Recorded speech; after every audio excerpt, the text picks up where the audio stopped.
Today we are going to learn about the international business environment. So we can classify the business environment into internal environment and the external environment. The internal environment consists of the various departments within the business organization such as the production department, finance, marketing, HR, R&D. So these are the different factors affecting the internal environment.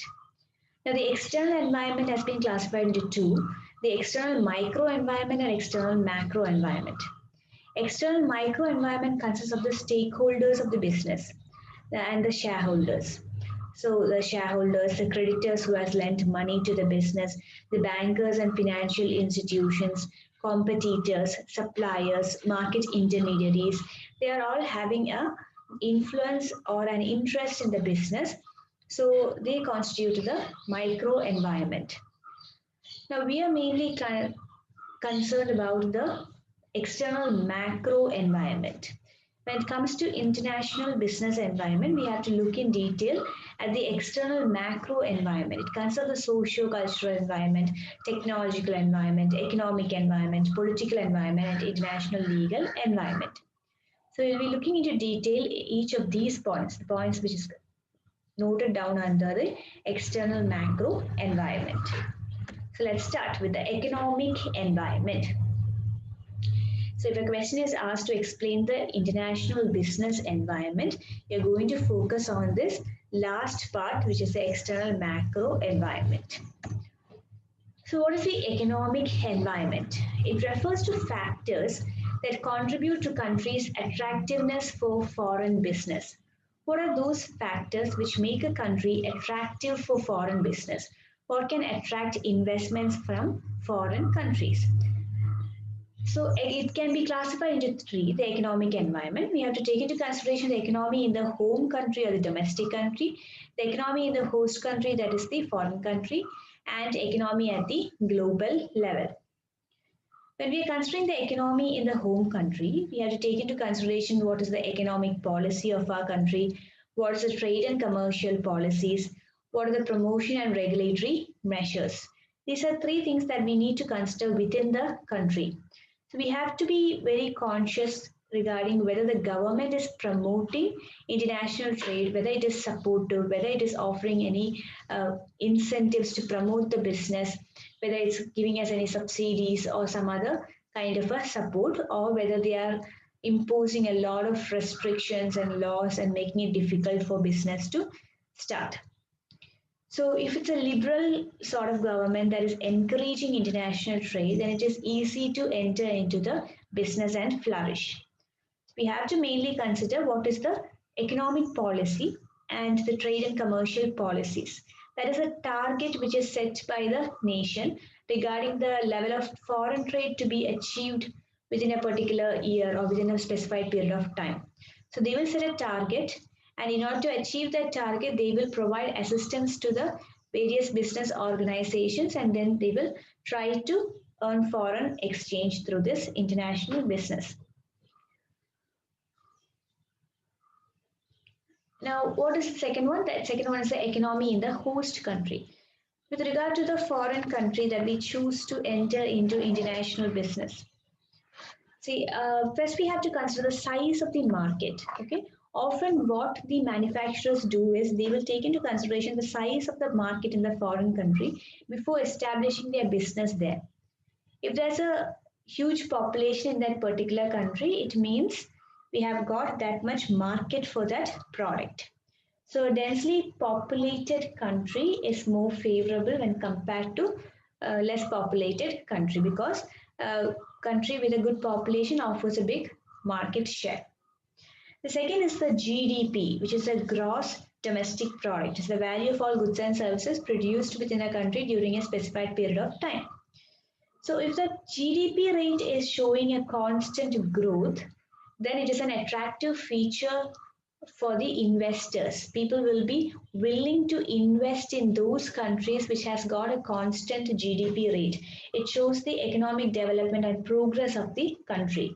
So it also determines we can determine the per capita income based upon the GDP. So if there's a good level of GDP, it means there's a per capita income of the people is more. That is, the income of each person in the country. If the per capita income is more, then people have more purchasing power, they have more income in their hands, they can purchase more. That means it will push up the demand. We must take into consideration the gross domestic product.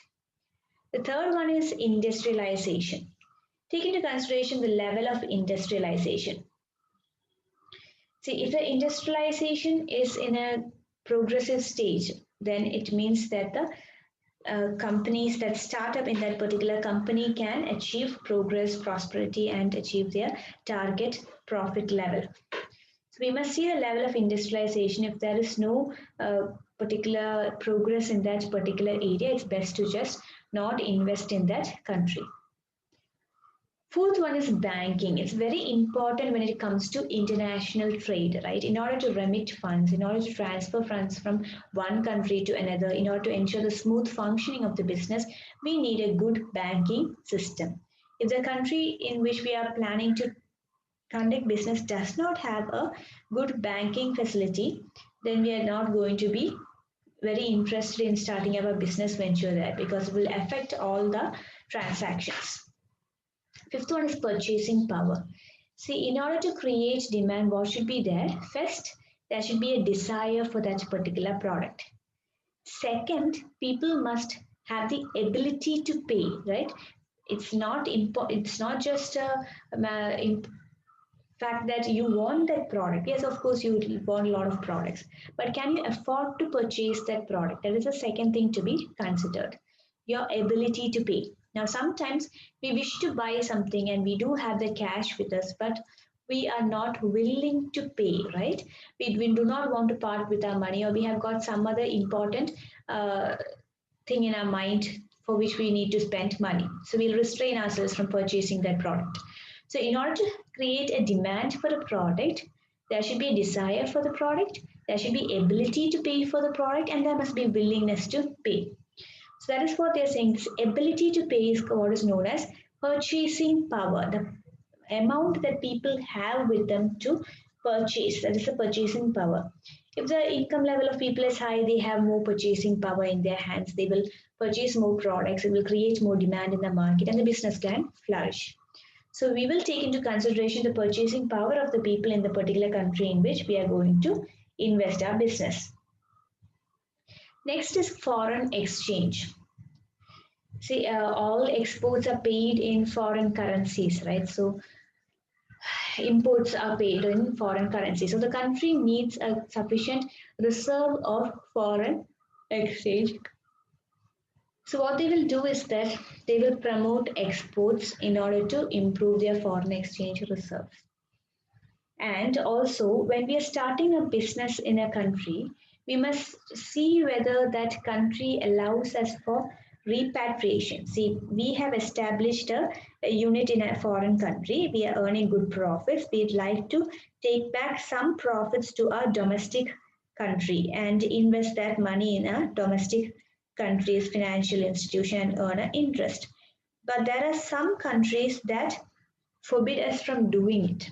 So in that case, the businessman might be discouraged to start their business there, because they will not be able to freely move their funds from one country to another country according to their wish and need.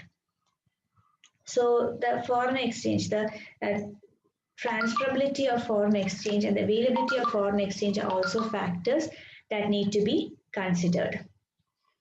Next is income level. How much income does the people have? If they have got a good income level, then they're going to spend more. If not, they cannot afford to pay for it. Now, suppose there's a huge population, okay, well-populated country. According to what I said before, it means it's very desirable to start a business unit there because we have got a huge population. But what if majority of the population is below the poverty line? There are only a few people among them who can afford to buy premium products. Then that means that our product is not going to get much market and it's going to fail.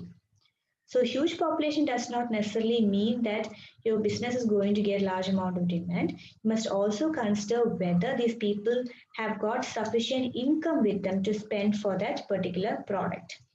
And if there's a huge population but the per capita income is less, then it's not that favorable to start a business there. Next is economic diversity. See, within the same country, a few areas, for a few cities will offer very good business opportunities. While as in other areas of the same country, you will not have any demand at all.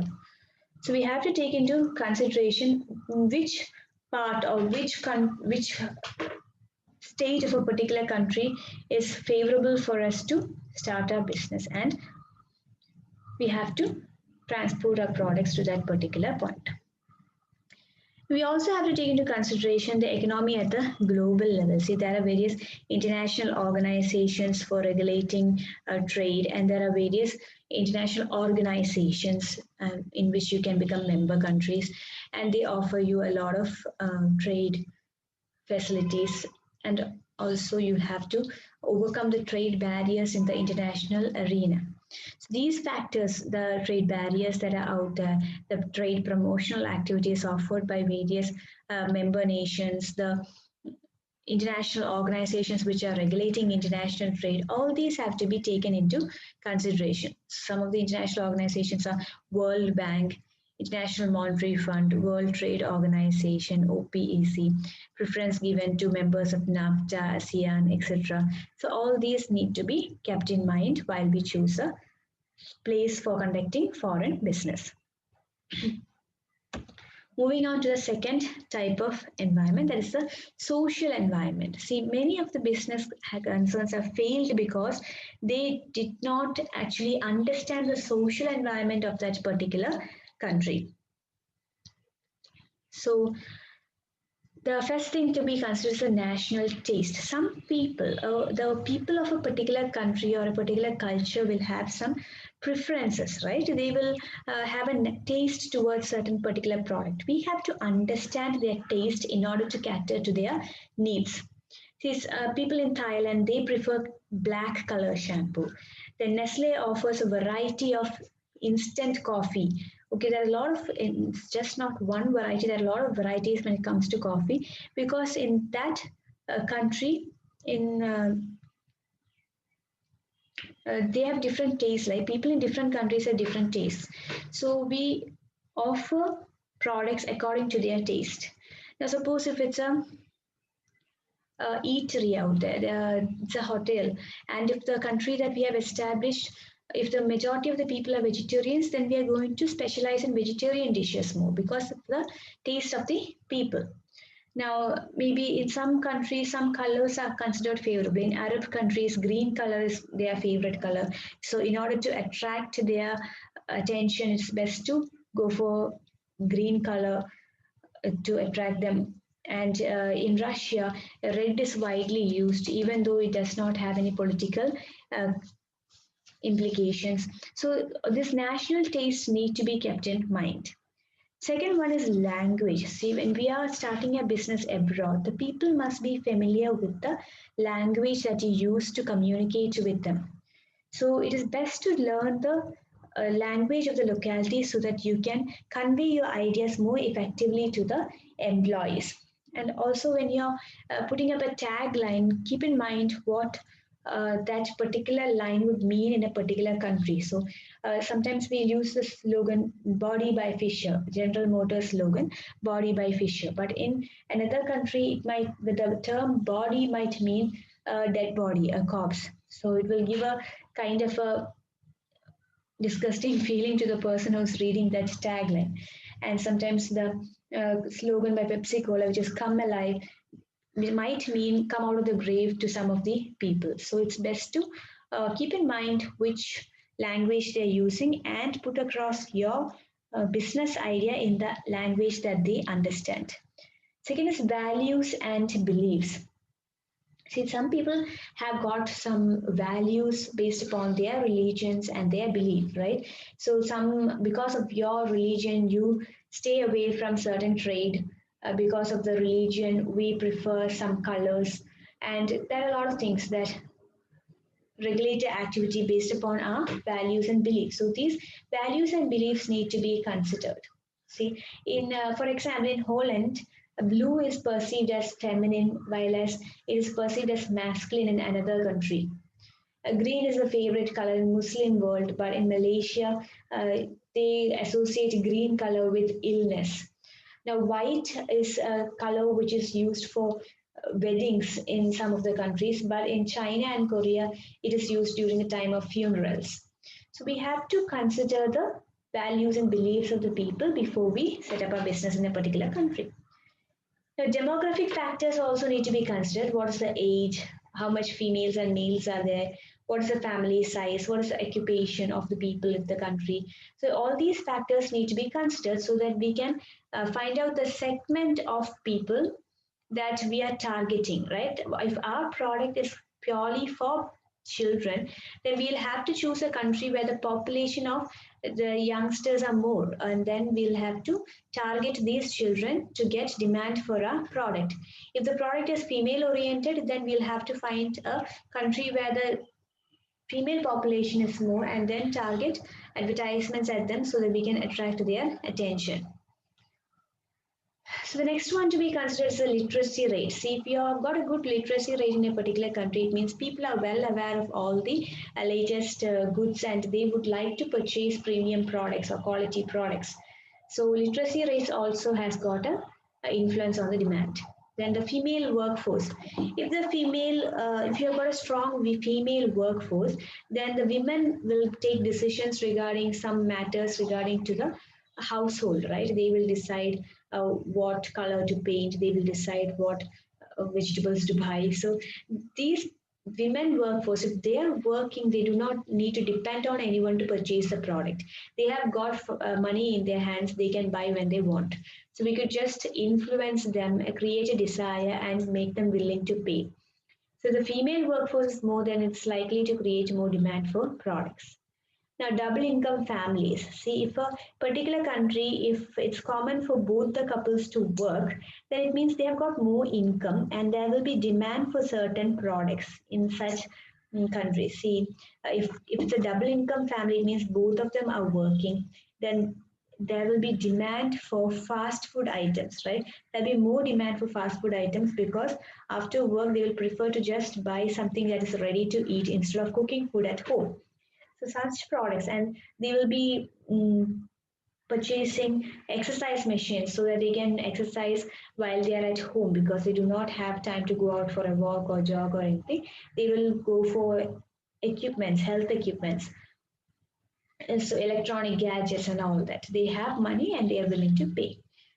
So we have to consider the double income families in a country as well. So these are the factors that affect the social environment. Next is the cultural environment. So the cultural environment is the totality of the complex and learned behavior of members of a given society. See what you have learned from childhood, what you have acquired through your communication with others, what is shared with you from other groups, members of other groups. These are all there in your behavior. It will decide your morale, it will decide your code of conduct and all that. So we have to keep in mind all these factors while we are starting a business. See, with regard to the customs and practices, suppose in a country, Friday is considered as a holy day, okay? And then it's best to just let your employee force take a leave on that particular day instead of forcing them to work on that day and giving a holiday on a Sunday because that might create dissatisfaction and will lead to strikes and other problems. At the same time, say we have to understand the code of conduct. Maybe the country in which you're working or you have started your business, they have got this fixed working hours. Nobody is really particularly interested in overtime work. So if you are making your employees to work overtime, it is not going to create a good impression unless you pay double the salary for overtime work. But then that is going to affect your profits. So you have to take into consideration the behavior of the people there. What is the general way of conducting things in that particular country and then work accordingly. Sometimes it's based on your beliefs, right? If the country is a very conservative country, then they are going to stick on to traditional points of view. They will not have much interest for ready to eat products, which is considered a modern way of life. So they will not be that interested in products. So depending upon the characteristics of your product, you have to choose the country. Now there are certain beliefs regarding some products of a particular country. See, some products from Europe or US, they are considered as premium products because they are perceived to have a higher quality than the other products. So that would create a good impression in the mind of people, even though the company has done nothing for it. So all these factors need to be considered while you're starting a business abroad. The next one is the political environment. With the political and legal environment, so when it comes to political and legal environment, we have to take into consideration the home country's political environment and laws, the host country's political environment and law, as well as the global political environment and international law. When it comes to the home country's political environment, we have to consider whether the current political party is going to continue for a future period of time, or if there's going to be a political turmoil and another party is going to come into existence. If the opposing party comes into existence, will they support our business or not? If they are against our business, then it's going to affect our performance. And also, we have to consider the laws of the home country when it comes to legal environment, whether we have to take license, we have to get permission from the government, whether we'll get incentives and subsidies. Based upon that, the business in our country might flourish or not. See, sometimes the political parties feel that when you do business in in the international arena, you are not offering job opportunities to the people of your own country. You are not helping in developing your country. That is what they feel. In that case, they will try to discourage your business. But sometimes political parties, they are of the opinion that if the international business flourishes, then the foreign exchange reserves of the country is going to improve. It's going to help in the overall development of our own country. And then they will do all things possible to promote international trade. So depending upon the home country's stand towards international business, our business success rate will be calculated. Next is host country's political environment. What is the foreign country's take on the tax rate to be paid? What is the anti-dumping regulations? What is the environmental protection rules? Do they have trade barriers? What is the tariff that they are going to charge? So all these factors, if they are favorable to the business, then business will flourish. If not, you cannot enter into that country for conducting business. It's the same with the law as well. So in case of laws, if there are treaties and agreements between our country and the domestic country regarding free transfer of goods and services across borders, then it's easy to conduct business. Otherwise, it's going to be difficult. The global political environment should also be taken into consideration, whether the country that you've chosen to start your business is going through a political turmoil or not, and your relationship with the international organizations and the general agreements by the member countries. All these need to be taken into consideration. The last one is the technological environments. We know updated technology is what gives core competence to a business. So there are companies that invest a lot in R&D activities, and even though they do not get sufficient returns at the initial years, once they have perfected their technological knowledge, it will have demand all over the world. Everyone will be trying to buy that technical know-how from that particular company, and that is when they start earning the profits. So there are only a few innovators, but there are a lot of people who are willing to imitate their innovations. So the innovators can earn profits in the initial years by skimming price, right? Because they are the only ones with that particular technology.